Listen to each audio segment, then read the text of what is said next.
Alhamdulillah wa syukurillah wa la hawla wa la quwwata illa billah. Asyhadu an la ilaha illallah wa asyhadu anna Muhammadan abduhu wa rasuluh. La nabiyya wa la rasula ba'dah. Qala Allah ta'ala fil Qur'anil Karim, a'udzu billahi minasyaitonir rajim. Wa atakum min kulli ma sa'altumuh wa in ta'udu ni'matallahi la tuhsuha.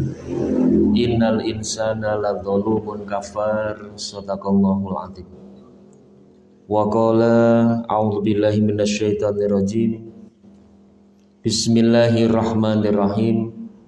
Inna a'tainakal kautsar fasholli li rabbika wanhar inna syani'aka huwal abtar. Jamaah rahimakumullah, bapak-bapak, ibu-ibu, para rawuh, para lenggah, para sepuh, tini sepuh, kasepuhan, hadirin dan hadirat, jamaah sholat subuh Masjid At-Taqwa yang semoga senantiasa dalam lindungan dan rahmat Allah Subhanahu wa ta'ala. Yang pertama dan utama, marilah kita senantiasa bersyukur atas nikmat Allah, karena atas limpahan rahman dan rahimnya pada pagi hari ini kita masih diberi kekuatan, kesehatan dan juga kesempatan. Terlebih kita memanfaatkan seluruh nikmat-nikmat Allah dalam rangka beribadah kepada Allah Subhanahu wa ta'ala. Itu merupakan hidayah dan inayah yang diberikan oleh Allah kepada kita semuanya. Salawat dan salam semoga senantiasa tercurah pada junjungan kita Nabi Muhammad sallallahu alaihi wasallam, Nabi yang terakhir yang tidak ada seorang nabi pun setelah kenabian beliau. Jamaah rahimakumullah, alhamdulillah sekarang kita sudah di penghujung bulan Dzulqa'dah. Dan alhamdulillah bulan Dzulqa'dah tanggalannya sama dengan bulan Juni. Kalau sekarang tanggal 26 nggih. Tanggal 26 Juni. Jazakallah khairan. Tanggal 26 Juni berarti sama dengan 26 Dzulqa'dah. Alhamdulillah. Biasanya untuk tanggal-tanggal hijriyah jarang sekali kita pakai menika nggih. Kita lebih banyak menggunakan tanggalan nasional. Mau mantu nasional, mau bepergian juga nasional, mau piknik juga menggunakan tanggalan nasional. Jarang menggunakan tanggalan hijriyah. Padahal tanggalan hijriyah adalah tanggalan yang milik kita, kalender yang kita miliki. Biasanya yang kita hafal sekali ketika bulan Ramadan. Kalau bulan Ramadan dari tanggal 1 sampai tanggal 29 hafal menika nggih Ibu. 1 2 3 15 20, apalagi kalau sudah 25 Ramadan ke atas niku dihitung terus nih. Jangan sampai kelebihan. Nanti bulan Syawal tanggal 1 Syawal insyaallah tidak mungkin 1 Syawal kok tidak hafal nggih. Kemudian 2 3 4 maksimal sampai 10 Syawal masih bisa kita hitung. Tapi begitu 10 Syawal ke atas sudah tidak kita hitung lagi. Nanti kita ingat atau bertanya ini tanggal berapa ketika melihat orang sana kemari rombongan rame-rame. Iki kok grudak-gruduk ngalor ngidul ngitan ngulon apa? Oh padha telik kaji nggih mboten. Wah iki sasi napa sih? Niki meh sasi Dzulhijjah. Nah, itu sudah mulai ingat. Nanti ingat lagi atau kita hitung lagi itu tanggal 9 Dzulhijjah dan 10 Dzulhijjah. 9 Dzulhijjah itu puasa Arafah, 10 Dzulhijjah itu Hari Raya Idul Adha. Maka jamaah rahimakumullah, pada pagi hari ini kami akan menyampaikan sedikit seputar Hari Raya Idul Adha. Karena sesungguhnya yang istimewa itu bukan hanya tanggal 9 dan 10 saja.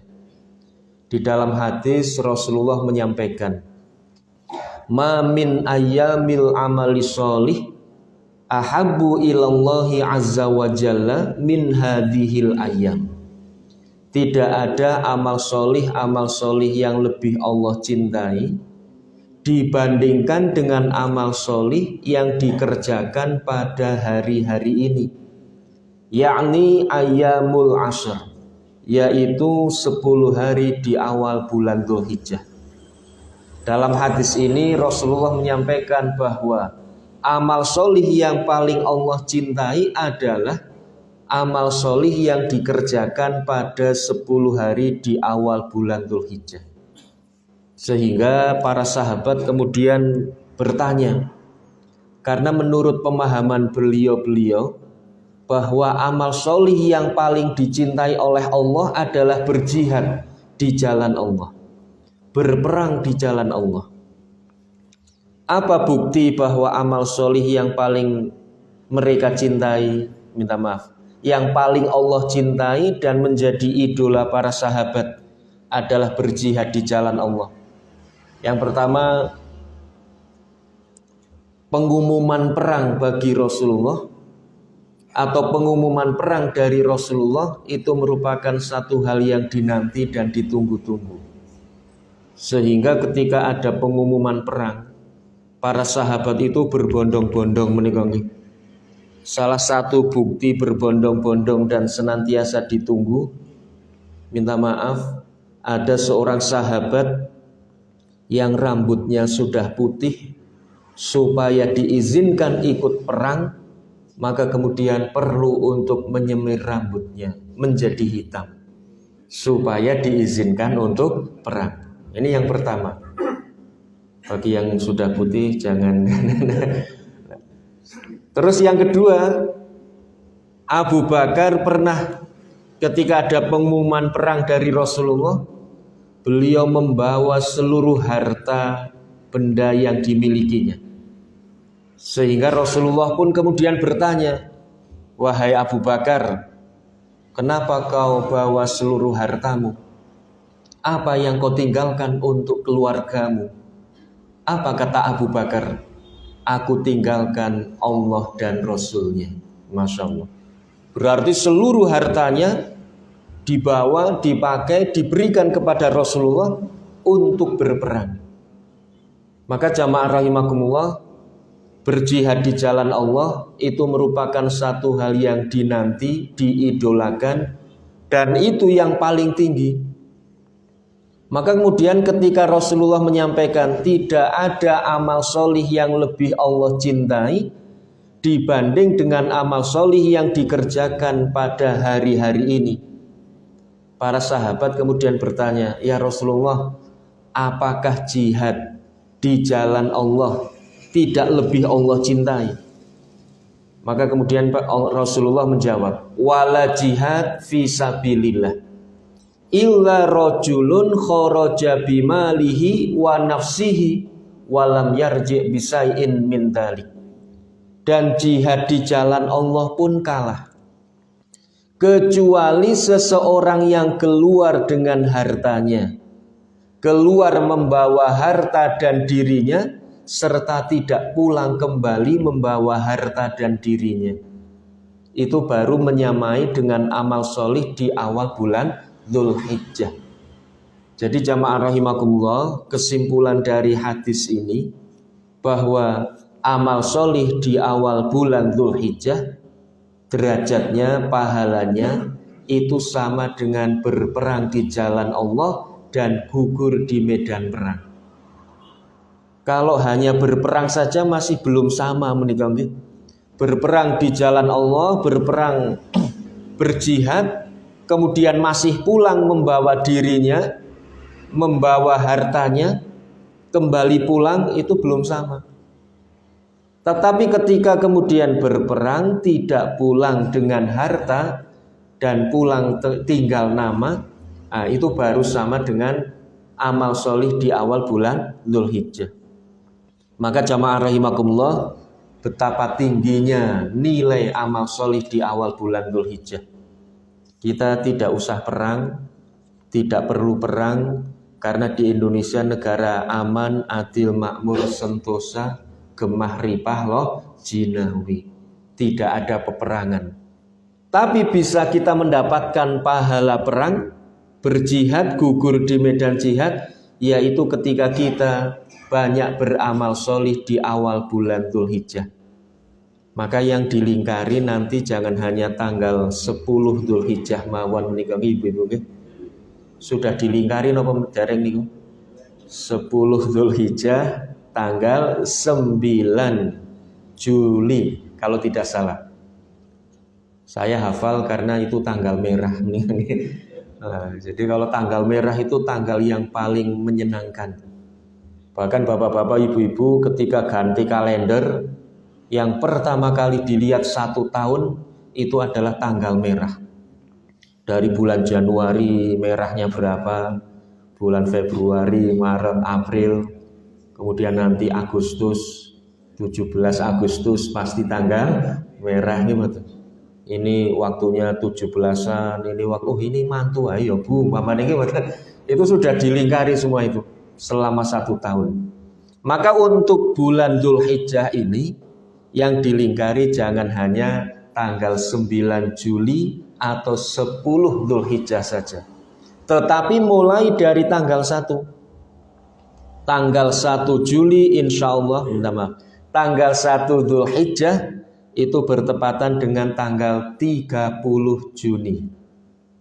Maka jamaah rahimakumullah, saking utamanya, begitu hebatnya nilai awal bulan Dzulhijjah, maka seorang ulama bernama Ibnu Taimiyah di dalam kitab Fatawa Ibnu Taimiyah menyampaikan bahwa awal bulan Dzulhijjah itu keistimewaannya, keutamaannya, fadilahnya dan nilainya itu sama dengan keutamaan 10 hari yang terakhir di bulan Ramadan. Masya Allah, 10 hari yang terakhir di bulan Ramadan, keutamaannya, pahalanya, derajatnya, bukan perpegannya. 10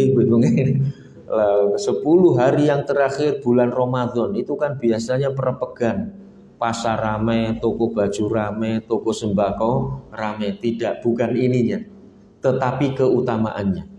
Maka karena keutamaannya sama dengan bulan Ramadan, sehingga yang dikerjakan, yang dilaksanakan itu juga sama dengan bulan Ramadan. Apa amal soleh yang bisa kita laksanakan? Yang pertama, puasa. Jadi mari kita nanti ketika memasuki awal bulan Dzulhijjah, kita berpuasa. Ada yang mengizinkan puasa mulai dari tanggal pertama sampai tanggal 9. Mengapa tanggal 1 sampai tanggal 9? Karena berpedoman bahwa puasa adalah amal solih. Maka kemudian ingin memperbanyak amal solih dengan berpuasa. Mulai tanggal 1 sampai tanggal 9. Kalau tanggal 1 sampai 9 berat, diturunkan sedikit. Puasa Daud umpamanya nggih. Kalau puasa Daud ini puasa yang paling hebat, puasa sunnah yang paling hebat, itu puasa Daud. Kana yasumu yauman wa yuftiru yauman. Puasa sehari dan berbuka sehari. Nanti ambil tanggal-tanggal ganjil. Tanggal 1, tanggal 3, tanggal 5, tanggal 7, tanggal 9. Itu puasa Daud. Mengapa yang diambil tanggal ganjil? Supaya tanggal 9-nya tidak ketinggalan. Karena seutama-utama puasa bulan Dzulhijjah adalah puasa Arafah tanggal 9. Kalau puasa Daud berat, ya sudah diturunkan lagi puasa Senin Kamis plus puasa tanggal 9. Kalau Senin Kamis plus tanggal 9 4 hari. Kalau Daud 5 hari. 9 hari 5 hari 4 hari. Kalau 4 hari itu juga berat, ya sudah tanggal 9 saja. Yaitu puasa Arafah. Su'ila an saumi Arafah. Rasulullah ditanya tentang puasa Arafah. Yukaffiru sanah al-madiyah wal baqiyah. Menghapus dosa 1 tahun yang lalu dan 1 tahun yang akan datang. Jadi urutanipun menika nggih 9 hari berat 5 hari. 5 hari berat 4 hari. 4 hari berat 1 hari. 1 hari berat sekali. Maka saya sampaikan berat sekali. Nggih mboten usah puasa. Oh berat sekali nggih mboten. Kenapa? Karena saya bukan berarti menganjurkan untuk tidak puasa, tapi mendudukkan posisi puasa Arafah adalah puasa sunnah. Jadi kalau sudah berat sekali sampai kelempe-lempe, sampai entelidik, gimana? Meh semaput, itu ya ini sudah menyiksa diri. Tidak usah puasa. Saya ingat minta maaf ketika anak saya berlatih puasa. Itu kalau tidak salah kelas 1 SD menika. Hari pertama itu Masya Allah di depan TV legerengan ngelidik ngelidik terus ininya biru niku napa nggih pokoknya pucet niku terus pokoknya sampai menyiksa diri kalau menurut kita itu. Lah ibu saya lihat kiye bocah cilik kon puasa. Akhirnya meskipun saya dan istri menganjurkan tidak usah batal, ibu saya bikinkan teh hangat dengan gelas besar diminum. Aring minum niku ngantos gelek. Masya Allah melas banget nih. Setelah minum keringat dingin bercucuran nih kamu. Oh, ini berarti sudah kalau derajat kita ya sudah menyiksa diri. Artinya sudah kelempi-lempi nih kamu. Ngantos telidik, ngantos lah ini berarti sudah tidak usah puasa. Kenapa? Karena puasa sunnah itu tidak boleh sampai menyiksa.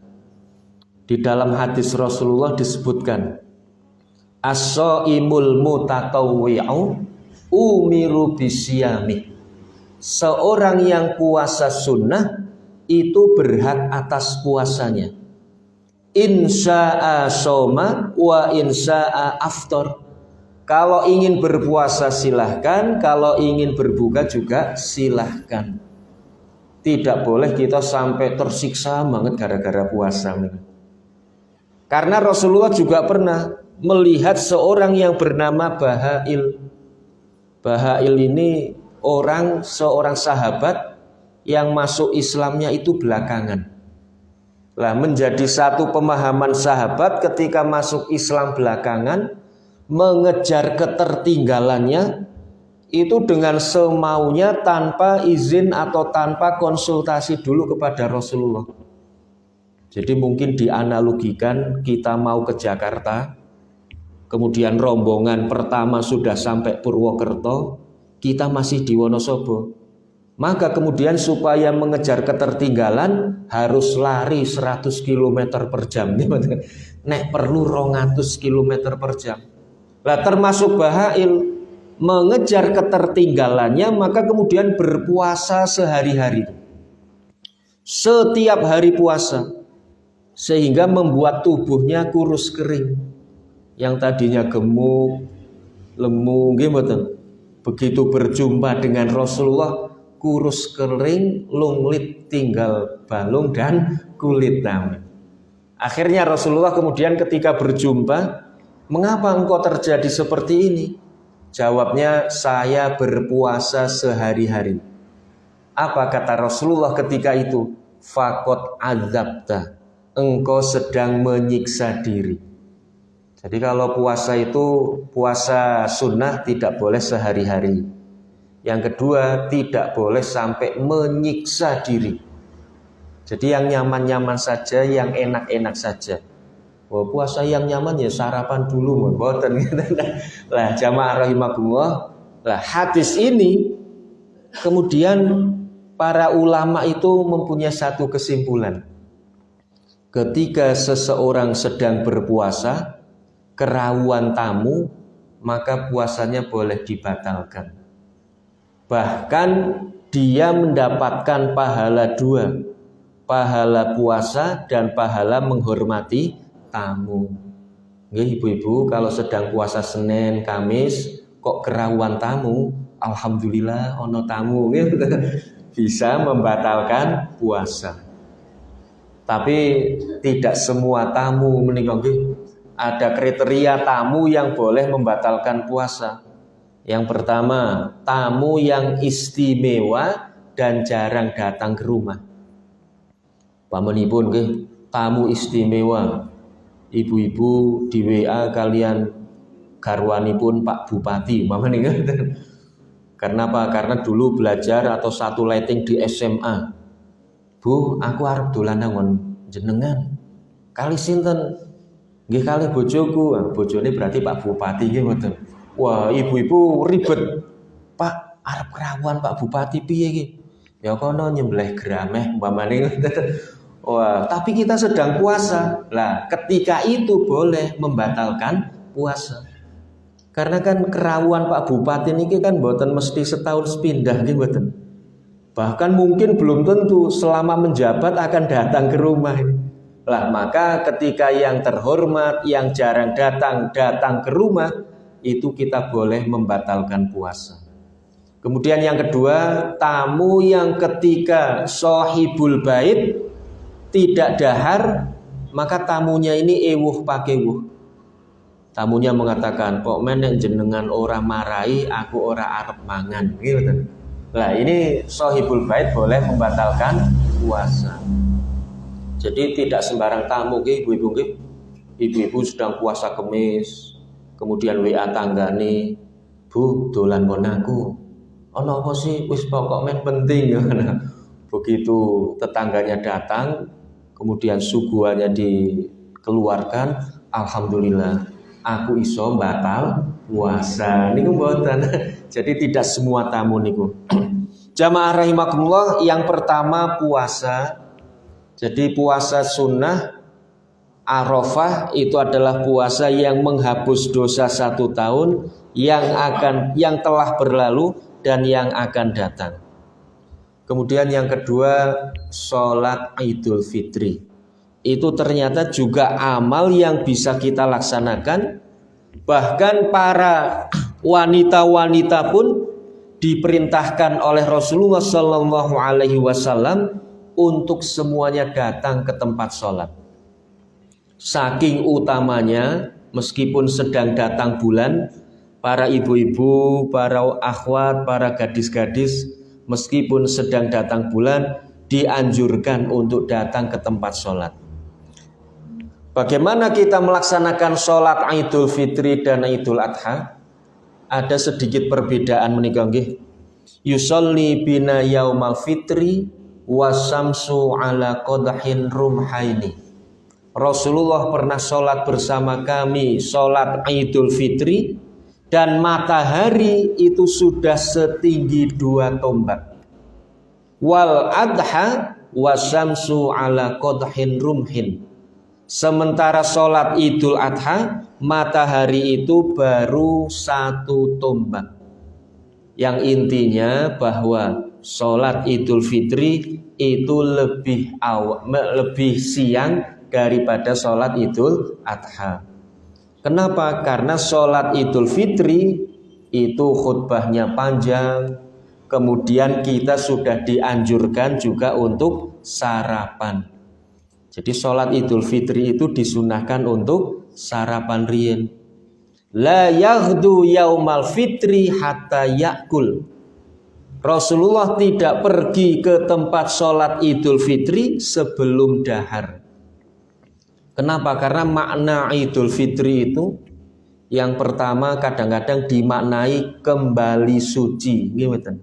Idul Fitri, Id kembali, Fitri suci.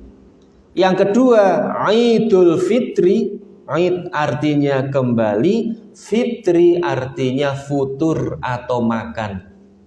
Futur, iftar itu makan. Ibu-ibu kadang-kadang menjelang maghrib menyiapkan iftar untuk berbuka. Lah kalimat fitri ini sama asalnya itu dari futur atau dengan futur. Maka Idul Fitri itu berarti kembali makan.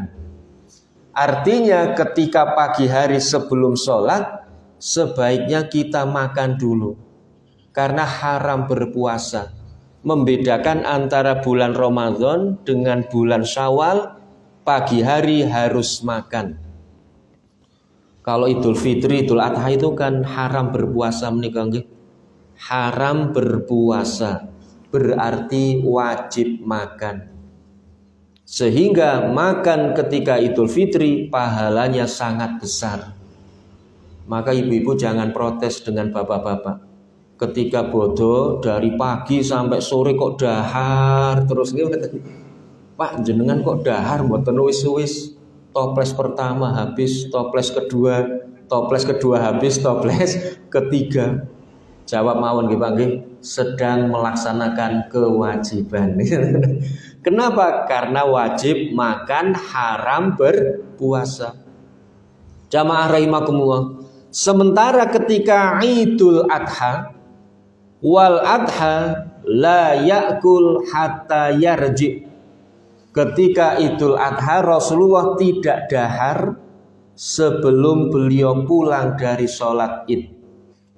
Ternyata ada kelanjutan hadisnya, wa ya'kul min udhiyati, dan Rasulullah sudah dahar dari daging kurban. Jadi pulang sholat Id Rasulullah sarapan, kemudian sarapannya itu sudah menggunakan daging kurban. Kira-kira kalau di tempat kita saged napa mboten Bapak-bapak? Di Masjid At-Taqwa ini saged. Nanti habis sholat Id, kemudian pulang, begitu pulang sudah dahar dengan daging kurban. Pun matengan apa dereng ibu-ibu? Dereng. Malah dereng disembelih gimana? Kambingnya dereng disembelih, sapinya dereng ditumbas. Wah, ini mboten saged untuk sarapan dari daging kurban. Lah pertanyaannya, mengapa Rasulullah bisa dahar dari daging kurban?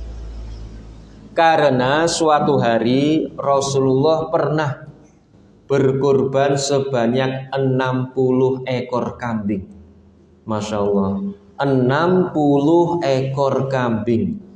Kalau satu kambing itu 4 juta, berarti 60 kali 4 juta. Pinten menika? 240 juta. Masya Allah, 240 juta untuk Rasulullah sendirian. Sementara kita 21 juta untuk 7 orang. Maka Rasulullah nanti ketika di surga bingung, saya mau naik kambing yang mana menikah. Kalau kita bingung akan naik sebelah mana. Wong sapi siji nggih wong pitu, wonten sing teng sungu, wonten sing teng gulu, wonten sing teng buntut, gimana? Nek Rasulullah mboten, iki sapi sing lemu, sapi setroli, apa sapi sing simental gitu. Itu Rasulullah milihnya bingung mau naik yang mana nih. Maka jamaah rahimakumullah, kalau kita masuk surga jauh di belakang Rasulullah, kita harus ikhlas, gimana? Rasulullah 240 juta sendirian, sementara kita 21 juta untuk 7 orang. Kan boleh saja 21 juta untuk sendirian itu boleh. Tidak mesti harus 7 orang. Itu kan batas maksimalnya menikah. Batas maksimal ideal untuk berkurban. Menikah jamaah rahimakumullah. Dan yang terkadang menikah, terkadang belum bisa kita laksanakan, yaitu pernah Ibnu Umar itu melaksanakan annahu kana yakhruju fil idaini minal masjid. Jadi Ibnu Umar ketika Idul Fitri atau Idul Adha itu keluar dari masjid fayukabir hatta ya'tiya musolla, dan terus bertakbir sampai di tempat sholat. Kenapa? Karena sholatnya itu adalah di musola. Musola itu bukan musola yang kita pahami, yaitu langgar, gimana? Biasanya kita memahami musola itu kan sebagai langgar. Dik, sholatnya teng pundi? Teng musola. Lah langgar sebelah mana? Jadi musola itu sama dengan langgar, itu ternyata tidak. Musola adalah tempat yang jarang digunakan untuk sholat, dan itu biasanya tanah lapang atau tanah datar. Dari hadis Abu Hurairah, an Abi Hurairah annahu asobahu mator fil aidin. Kemudian fasalla bihin nabi fi musolla. Jadi Abu Hurairah, minta maaf, saya ulangi, salah ini. Abu Hurairah pernah suatu hari sholat fi yaumin aidin fasalla bihimun nabi sholatal aid fil masjid. Pada suatu hari Rasulullah Shallallahu Alaihi Wasallam tertimpa hujan pada hari raya Id. Maka karena hujan Rasulullah sholatnya di masjid. Jadi kalau hari hujan Rasulullah sholat di masjid. Kalau hari terang berarti Rasulullah sholatnya di musola atau di tanah lapang. Jadi musola itu artinya tanah lapang, bukan musola itu langgar, ibu-ibu. Karena sholat itu tidak boleh dilanggar, harusnya dikerjakan. Gimana? Jadi kalau orang Jakarta sholat itu tidak boleh dilanggar, berdosa. Nah terus gimana? Sholat itu dikerjakan, tidak dilanggar. Seperti melanggar peraturan, melanggar lalu lintas, gimana? Itu mboten menika nggih jamaah rahimakumullah. Jadi pemahamannya bahwa ketika hujan sholat di masjid, ketika terang sholat di tanah lapang. Tidak usah masjid, tidak usah nanti umpamanya di tanah lapang disiapkan teratak. Ketika wah ini kelihatannya mendung, maka kemudian panitia menyiapkan teratak. Ngawekani kalau besok hujan, tidak usah. Mudah saja dalam beragama. Kalau hujan masuk masjid, kalau tidak hujan keluar masjid untuk sholat. Kenapa? Karena Ibnu Umar itu ketika beliau Idul Fitri dan Idul Adha itu juga sholatnya di musola atau tanah lapang. Tetapi yang perlu kita pahami menegangnya, jadi ketika sholat Id itu berkumpul dulu di masjid. Itu yang dilaksanakan oleh Ibnu Umar. Yakhruju fil aidaini minal masjid fayukabir hatta ya'tiya musola. Umpamanya mungkin teknisnya berangkat ke tempat sholat Id sebelum subuh. Jadi kemudian setelah sholat subuh terus bertakbir sampai menunggu jamaah yang lain datang. Begitu terus bertakbir di masjid, nanti tiba waktunya sholat Id, kita bersama-sama beramai-ramai keluar dari masjid untuk menuju ke tempat sholat. Tapi kalau di sini tempat sholat Id dengan masjid dekat nggih Bang nggih? Hanya beberapa meter saja. Tidak apa-apa itu. Kalau di Kalibeber itu kan masjid desa atau masjid Muhammadiyah, kemudian berkumpul dulu, baru nanti bersama-sama menuju ke tempat sholat. Nah, menika jamaah rahimakumullah tentang Idul Adha, dan kita dianjurkan oleh Rasulullah untuk berkurban sebaik-baiknya. Di dalam hadis Rasulullah menyampaikan, an-nudhhiya bi asmana ma najid, annal basa bi ahsana ma najid, wa annatatayyab bi ahsana ma najid. Jadi untuk berkurban sebaik-baiknya dan juga untuk berpakaian yang seindah-indahnya, dan juga untuk berminyak wangi sewangi-wanginya. Jadi ketika Idul Adha maupun Idul Fitri, kita diperintahkan oleh Rasulullah untuk berpenampilan yang seindah-indahnya. Nah, menika kaitannya dengan Idul Adha. Berkurban yang paling gemuk, berpakaian yang paling bagus, dan berminyak wangi juga yang paling wangi. Tapi ibu-ibu tidak usah berminyak wangi. Jadi yang berminyak wangi niku bapak-bapak mawon. Amargi ibu-ibu itu kan sudah wangi, nggih mboten. Sementara bapak kadang-kadang nggih kados nikolah nggih ibu-ibu. Pramila sing diperintahkan untuk berminyak wangi itu napa bapak-bapak menika. Jamaah rahimakumullah, ini tentang kurban. Kami sampaikan tadi bahwa kita sarapan sudah dengan daging kurban. Rasulullah itu sudah menggunakan daging kurban untuk sarapan. Lah kenapa Rasulullah itu bisa? Karena Rasulullah suatu hari berkurbannya 60 ekor kambing. Kambing yang pertama disembelih bismillahi Allahu Akbar, kemudian diambil sebagian dagingnya, kemudian diberikan kepada istrinya. Nduk iki disate wae, ojo digule apa maning dibrongkos kesuwen nggih mboten. Lah disate, sate itu kan cepet menika nggih. Lah kemudian ketika disate Rasulullah melanjutkan kambing yang kedua, ketiga, keempat, kelima sampai kambing yang ke-25. Begitu kambing yang ke-25 satenya sudah matang. Istrinya datang, "Ya Rasulullah, sate ini pun sampun siap."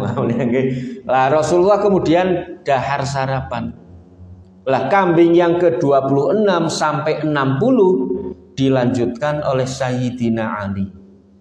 Lah Sayyidina Ali ini dianggap oleh ulama, Sayyidina Ali ini adalah panitia kurbannya Rasulullah. Jadi di dalam kurban itu diperbolehkan ada kepanitiaan. Kenapa? Karena Rasulullah sendiri tidak mengerjakan penyembelihan kambingnya sendiri, tapi dilimpahkan sebagian itu kepada Sayyidina Ali. Nah ini kepanitiaan kurban. Tapi berbeda menika nggih antara panitia kurban dengan panitia zakat. Kalau panitia zakat itu memang ada sebagian untuk mendapatkan. Karena Al-Quran pun menyampaikan wal amilina biha. Dan amil itu termasuk juga berhak untuk mendapatkan. Sementara kurban itu tidak dapat atau tidak mendapatkan bagian dari daging kurban. Dia mendapatkan bagian dari daging kurban itu sebagai muslimin, sebagai orang yang beriman, bukan sebagai panitia. Jadi jangan sampai berlebihan menikah nggih. Umpamanya nggih saya panitia. Di samping panitia saya juga khotib sekaligus imam. Panitia dapat, imam juga dapat, ketua ranting dapat, ketua RT dapat. Terus napa malih? Wah, saya kurban satu kambing kembali lebih dari satu kambing. Ya panitia, ya takmir, ya imam, ya khotib, ya ketua ranting, ya RT. Wah, masya Allah nih. Jadi tidak seperti itu, sekali saja. Artinya sebagai muslimin menikah. Jamaah rahimakumullah, ini tentang kurban. Memang pernah la ta'kulu lahmal idhohi fauqa salasati ayam. Jangan kau makan daging kurban melebihi 3 hari tasyrik. Nggih ibu-ibu nggih. Jadi kalau makan daging kurban lebih dari 3 hari tasyrik berarti dapat dagingnya terlalu banyak. Tapi ini ketika zaman perang. Supaya apa? Supaya sebagian daging kurban itu dijadikan untuk perbekalan atau dijadikan disimpan supaya suatu saat nanti berperang itu masih ada logistik atau persediaan. Tapi kemudian ketika zaman aman, Rasulullah kemudian menyampaikan fakuluha watasaddaku faddakhiru, makanlah dari daging kurban, sedekahkanlah dan simpanlah. Jadi boleh daging kurban itu yang pertama dimakan, kemudian disedekahkan, dan yang ketiga boleh disimpan. Bahkan kadang-kadang minta maaf, saya itu karena di freezer sementara di freezer terus tertumpuk terus menika nggih dengan daging ayam. Ketika itu jual ayam itu kadang-kadang setelah ayamnya habis, iki kok ono iwak wedhus kapan ya? Setelah dilihat, masya Allah ini 1 tahun yang lalu. Nah, ini terlalu lama menika nggih. Jadi silahkanlah nikmati. Kenapa? Karena daging kurban itu berbeda dengan daging sembelihan biasa. Jadi meskipun rasanya sama, meskipun kandungannya sama, tetapi itu berbeda. Artinya berbeda. Pernah Rasulullah Shallallahu Alaihi Wasallam ketika seorang sahabat begitu bangun tidur langsung nyembelih kambing. Kemudian lapor kepada Rasulullah, ya Rasulullah, saya menyembelih kambing sebelum sholat Idul Adha. Maka Rasulullah kemudian menyampaikan, sembelihanmu untuk keluargamu, sementara kamu harus mengulangi kurbanmu. Jadi jamaah rahimakumullah, ketika kita nyembelih kambing sebelum sholat Id, berarti kurbannya tidak sah. Tetapi masih halal, kambingnya halal. Hanya saja tidak boleh dibagikan kepada tetangga atau kepada yang lain seperti membagikan daging kurban. Karena Rasulullah menyampaikan bagikan saja untuk keluarga, sementara engkau harus mengulangi kurbannya. Ini mengandung maksud atau disimpulkan bahwa daging kurban berbeda dengan daging sembelihan biasa. Karena kadang-kadang ada menikoki panitia ingin mempermudah, dari hasil penjualan kulit dapat uang sekian ratus ribu. Untuk beli kambing tidak cukup, gimana? Beli ayam mboten pantes.